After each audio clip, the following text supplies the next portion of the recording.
Let's talk to Dr. Stott. Paul, very good morning to you.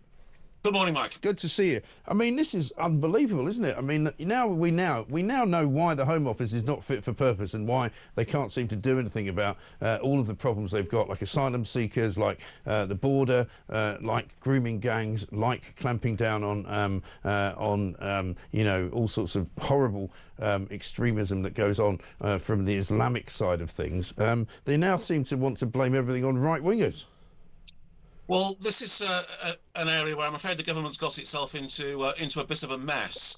The counter-extremism sprint has been running since Yvette Cooper took office as Home Secretary. It was one of the things she launched to basically check that our counter-extremism policies were fit for purpose. And I'm afraid what isn't fit for purpose is the Home Office, or certainly some of its advisors and departments. The greatest threat to the UK in terms of terrorism plots, in terms of people in prison, in terms of actual terrorist attacks, in terms of numbers killed by terrorists, comes from Islamist extremism. That's the centre of gravity for counter-extremism in this country. Unless Yvette Cooper wins that fight, then she will fail.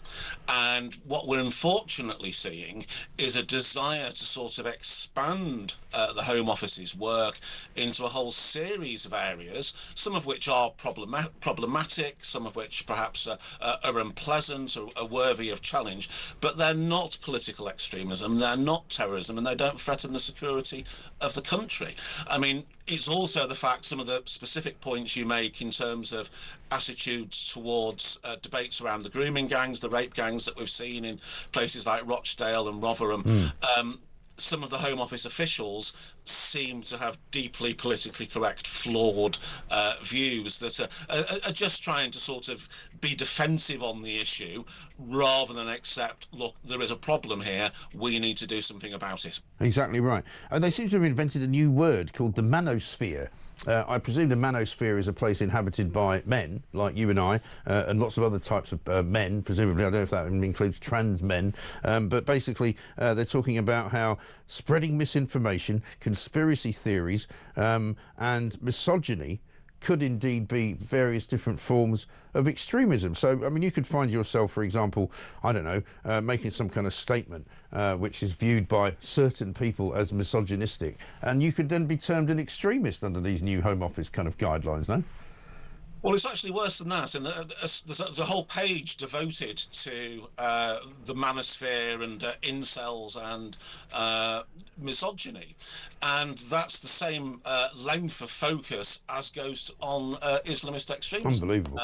That's how flawed it is, and there's a section in that where they're talking about pickup artists. Now, what's particularly worrying here is that the Commission for Countering Extremism did a report into what's known as incels, men who are involuntary celibate and inhabit a sort of bit of the internet where they all sort of grumble and gripe. And this is a Home Office appointed body, the Commission, and what they found was there's some mental health issues here, there's some need for support in that area, but it's not terrorism. Yeah. And that's where the Home Office needs to focus. If it tries to do too much, it won't do anything. Right. And the danger with the approach that's set out in this report is you're going to create so many such a big haystack, the needles are going to be lost. Well, they really are, and particularly in this month when we've been looking at what happened in Southport and how Prevent were completely and utterly useless in checking what was going on inside the head of the Southport killer. I don't like to mention his name. I don't like to give him publicity for that. But, they don't seem to be able to define terrorism. Keir Starmer gave that ridiculous press conference last week where he apparently tried to redefine the word and say, well, because there was no basic ideology behind what he was doing, he's not a terrorist. Well, except he is. Well, the Prime Minister really seemed to be all over the place in that speech, and at one point he seems to be talking about terrorism as any action which terrorizes, and of course that's exactly the same problem of being too expansive. And it's notable there was quite a strong pushback. The government's advisor on counter-terrorism legislation, I just thought, I think sort of rather rejected that view. Yes. I'm hoping that the Home Office, I mean, they seem to be rowing back a bit in terms of this report, perhaps because it's had such a negative response since it was policy exchange, but we have to hope that wiser heads prevail. What worries me, though, Mike, in particular, is that very often in politics it's the officials who are permanent rather than the politicians. Right. And if the officials are getting it this wrong, then we really do have a problem. Well, exactly, because what this tells you about the Home Office, and obviously it would be a sweeping statement to say everybody in the Home Office, but certainly, you know, certainly very important members of that team believe this stuff. And, you know, they've produced this advisory document for the government, a review into what should be being looked at.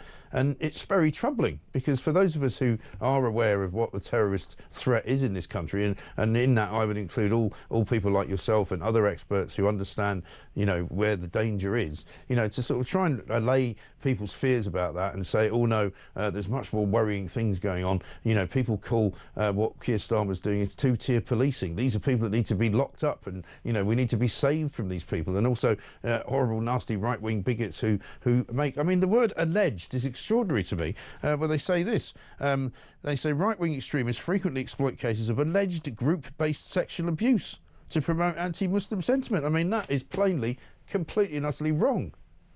Yes, I mean, these issues were established in court cases 12, 15 years ago. Yeah, and they're still taking place in courts today.